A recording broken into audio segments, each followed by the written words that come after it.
श्रोताओं नमस्कार। क्षेत्रीय समाचार एकांश के विशेष कार्यक्रम में मैं आपके साथ डिम्पल सानन। श्रोताओं, सरकार ने 5वीं बार रोजगार मेला के जरिए नई नियुक्ति पत्र बांटे हैं। इसी कड़ी में 71,000 लोगों को आवेदन पत्र बांटे गए। इन प्रयासों के जरिए ये समझा जा रहा है कि रोजगार के ज्यादा से ज्यादा मौके मुहैया कराए जाएंगे, खास तौर पर युवाओं के लिए। हमारा आज का कार्यक्रम इसी मुद्दे पर है, जिसके अंतर्गत आप सुनेंगे एनडीए सरकार के 9 वर्ष रोजगार मेला से रोजगार सृजन की पहल पर चर्चा, जिसमें भाग ले रहे हैं आर्थिक विशेषज्ञ ए.के. भट्टाचार्य और पत्रकार शीशे सिन्हा। बहुत बहुत स्वागत है आपका। नमस्कार सर, पहला सवाल मेरा ये है कि जो स्थिति है रोजगार को लेकर के तमाम आंकड़े आते हैं, उस सबके बीच में ये इतनी संख्या में नियुक्ति पत्र दिया जाना, खासतौर पर सरकारी नौकरियों के नियुक्ति पत्र दिए जाने का क्या मतलब निकलते हैं? देखिए, ये दो बिंदुओं के ऊपर मैं आपकी दृष्टि आकर्षित करूंगा। पहली बात तो ये है कि ये एक सरकारी प्रयास है। सरकारी प्रयास के माने ये है कि सरकार जो जॉब मार्केट में उनकी शेयर जो है वो ज्यादा नहीं है, और निजी क्षेत्र में ये शेयर ज्यादा है और ज्यादा होना भी चाहिए। जो अर्थनीति इतनी तेज रफ्तार से आगे बढ़ रही है, उसमें निजी क्षेत्र में नौकरी और भी ज्यादा होनी चाहिए। तो ये जो प्रयास जो सरकार का है, जिससे आपने 71,000 नौकरियों की बात की, ये सारे सरकारी क्षेत्र में है। पर ये भी बात सही है कि जो मानसिकता जो है हमारे देश में, वो सरकारी नौकरी को ज्यादा एक इम्पोर्टेंस, प्राधान्य देती है। तो उस हिसाब से देखें तो इसका एक सिग्निफिकेंस जो है वो जरूर उसको हम अमान्य नहीं कर सकते। और दूसरी बात जो ये है कि ये जो सारा जो नियुक्ति जो हो रहा है वो एक डिजिटल माध्यम से हो रहा है। उसके दो पहलू हैं। एक तो है कि जो डिजिटल होने से ये ट्रांसपेरेंसी, जो पारदर्शिता की हम जो बात करते हैं, वो बढ़ जाती है, और जो एफिशिएंसी, डायरेक्ट प्रोसेस जो हो वो बहुत ही अच्छा होता है। पर उसके साथ साथ जो डिजिटली इंक्लूडेड नहीं है, उनके लिए थोड़ी बहुत समस्या आ सकती है। और अगर पूरी तौर से देखें, ये सरकार का एक प्रयास है किस तरह से सरकारी क्षेत्र में नौकरी बढ़ाया जाए। और मैं ये समझता हूँ कि अगर देश की अर्थनीति की जो नौकरी की समस्या जो है जी, वो सरकार का योगदान बहुत ही कम है, और नौकरी की समस्या ज्यादातर से हल तभी होगी जब हम हमारी वृद्धि दर और भी आगे बढ़ाने की और भी कोशिश करें। एक बात जो बार बार कही जाती है कि जब सरकार अपना खर्च बढ़ाती है तो निजी क्षेत्र को प्रोत्साहन मिलता है, उनको एक उम्मीद बनती है कि चीजें अच्छी जा रही हैं। जब सरकार नौकरियां देती है तो क्या इसी तरह की प्रवृत्ति निजी क्षेत्र में भी देखने को मिलती है कि वो भी ज्यादा से ज्यादा रोजगार दें?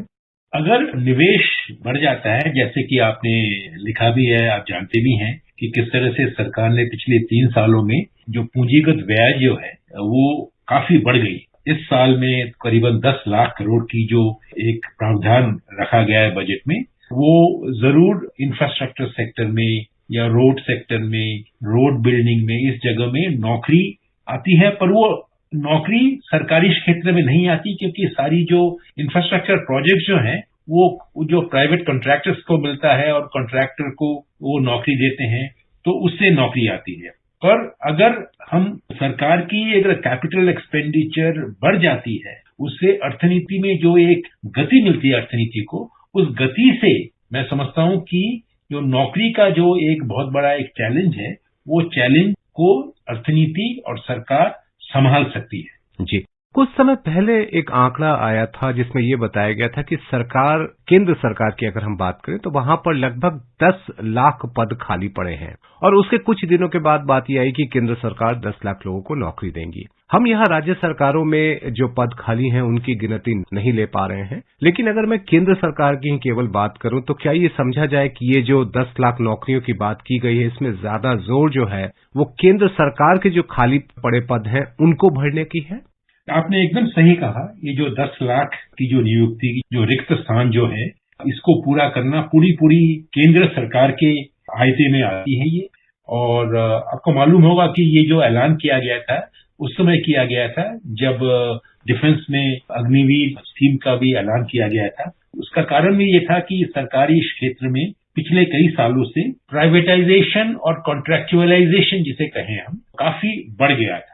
उससे क्या हो रहा है, बहुत सारे जो सेक्शन 3 और सेक्शन 4 के जो स्टाफ हैं उसमें नियुक्तिकरण का ऑलमोस्ट बंद हो गया था और ये सारे जो नौकरियां ये प्राइवेट कॉन्ट्रैक्टर्स को दी गई। उससे नौकरियां अर्थनीति में तो थी, पर जो सरकारी जो काम जो है, सरकारी काम की जो एक अभिलाषा जो मन में होती है बहुत लोगों की, और हर देश में ये सरकारी कामों की अभिलाषा होती है, उसमें जो एक हानि पहुंचा था उसको संभालने के लिए सरकार ने ये ऐलान किया गया था। और यही जो आज का जो 71,000 का जो चिट्ठियां जो दी गई हैं वो उसी संदर्भ में देखना चाहिए। एक और मुद्दा आता है कि राज्य सरकारों की अगर हम बात करें, चूंकि 28 राज्य हैं, वहां पर भी अच्छी खासी संख्या में जो है वो राज्य सरकार की नौकरियां हैं, वहां भी पद काफी खाली पड़े हैं। क्या आपको लगता है कि राज्य सरकारों की ओर से भी विशेष मुहिम चलाए जाने की जरूरत है, जिससे कि व्यापक स्तर पर जो नौकरी की बात है, जो खासतौर पर जो पद खाली पड़े हैं वो कम से कम भरे जाए? बाद में आप नए पद का सृजन करें वो अलग मुद्दा है, खाली पड़े पद जो है वो कैसे भरे जाए ये काफी अहम होगा। ये आपने बहुत एक सही सवाल खड़ा किया है यहाँ पे। इसमें दो पहलू हैं, उसमें को ऊपर हमें देखना चाहिए। पहली बात तो ये है कि जो खाली पद जो है वो खाली पद असलियत में उसकी जो एक समीक्षा हुई है कि नहीं ये देखना है, क्योंकि पिछले 10 सालों में जो प्रयुक्ति की जो हमने प्रयोग किया है, टेक्नोलॉजी जो आया है, उससे ऐसे काफी जो पद जो हैं वो पूरी तरह से ये नहीं कह सकते वो खाली हैं या रिक्त। हम ये जरूर कुछ एहसास नहीं है, समीक्षा नहीं की गई अभी तक कि जो हमारी जो खाली पद कौन से हैं और खाली पद को वो पूर्ण करना पड़ेगा कि नहीं, या वही काम और कोई टेक्नोलॉजी के बल पर वो और कोई काम कर रहे हैं कि नहीं। ये एक बहुत बड़ा एक एम्प्लॉयमेंट क्षेत्र में बहुत बड़ा एक चैलेंज होता है। ये निजी क्षेत्र में ये चैलेंज है, सरकारी क्षेत्र में चैलेंज है। एक मुद्दा ये भी आता है कि जब हम नौकरियों की बात करते हैं और खास तौर पे चाहे सरकारी क्षेत्र की बात करें, जो एक दक्षता यानी कि स्किलिंग की हम लोग बात करें, वहां पर हमेशा एक प्रश्न चिन्ह होता है कि क्या जो विश्वविद्यालय से पढ़ करके लोग निकले हैं क्या वो वाकई नौकरियों के लिए तैयार हैं कि नहीं, और यही वजह से निजी क्षेत्र में भी जितनी संभावनाएं बनती है उसका पूरा इस्तेमाल नहीं हो पाता है। तो ये जो कौशल विकास है इसकी किस तरह से भूमिका होती है जिससे कि जो खाली पड़े पद हैं उनको भरने में काफी सहूलियत हो? ये आपने एकदम सही कहा कि जो दक्षता और कौशल विकास दोनों ही तात्पर्यपूर्ण चीजें हैं। निजी क्षेत्र में जो हुआ है वो मैं समझता हूँ वो सरकारी क्षेत्र में उसका लागू होना बहुत जरूरी है। वो है जिसे हम कहते हैं कि पुनर्प्रशिक्षण। जैसे कि जो एक लड़का या लड़की कोई इंस्टीट्यूट से एक डिप्लोमा लिए या डिग्री लेकर जो प्राइवेट सेक्टर में जाते हैं, उनकी ट्रेनिंग और रिट्रेनिंग होती है एक ऑर्गेनाइजेशन में आकर। मैं समझता हूँ कि सरकारी क्षेत्र में भी वही दक्षता और कौशल विकास का जो एक मुद्दा जो है वो उसी तरह से टैकल नहीं किया जाता है। मोदी सरकार ने तो आने के बाद एक नई मिनिस्ट्री का भी एक सृजन किया गया था, पर मैं समझता हूँ ये बहुत बड़ा एक चैलेंज है, वो चैलेंज को भी हमें संभालना पड़ेगा। एक आखिरी सवाल ये है कि इस समय में हमारे पास एक बड़ी परेशानी क्या आती है कि जब हम कहते हैं कि कुल श्रम शक्ति उसका एक बहुत ही छोटा सा हिस्सा एक अनुमान लगाया जाता है कि लगभग 22% है जिनको नियमित तनख्वाह मिलती है, और दूसरी तरफ हम ये भी देखते हैं कि हमारे पास जो बेरोजगारी के आंकड़े हैं उसमें थोड़ा टाइम लैग होता है। तो एक सही रोजगार को लेकर के स्थिति जो है वो हमारे सामने नहीं आ पाती है। एक तो साफ बात है कि हमारे देश में जो महिला का जो लेबर फोर्स पार्टिसिपेशन जो है वो बहुत कम है। अगर आप देखें वो करीबन 22 से 24% है। उसको हम जिस दिन 24% से अगर हम 30% भी ले जा सकते हैं, तभी हम देखेंगे हमारी जो लेबर फोर्स पार्टिसिपेशन रेट है जो 42 में अटकी हुई है वो बढ़कर 50 के ऊपर जा सकती है। तो मैं समझता हूँ कि हमारी जो अनएम्प्लॉयमेंट रेट तो थोड़ी कम हुई है इस पिछले 3-4 महीने में, पर लेबर फोर्स पार्टिसिपेशन रेट को बढ़ाना बहुत जरूरी है और उसमें महिलाओं का योगदान बढ़ाना बहुत जरूरी है। उससे वृद्धि दर में काफी परिवर्तन ऊंचा और भी जा सकता है। बहुत बहुत धन्यवाद इस कार्यक्रम में भाग लेने के लिए। नमस्कार श्रोताओं, अभी आप सुन रहे थे एनडीए सरकार के 9 वर्ष रोजगार मेला से रोजगार सृजन की पहल पर चर्चा, जिसमें भाग ले रहे थे आर्थिक विशेषज्ञ A.K. भट्टाचार्य और पत्रकार शिवसे सिन्हा।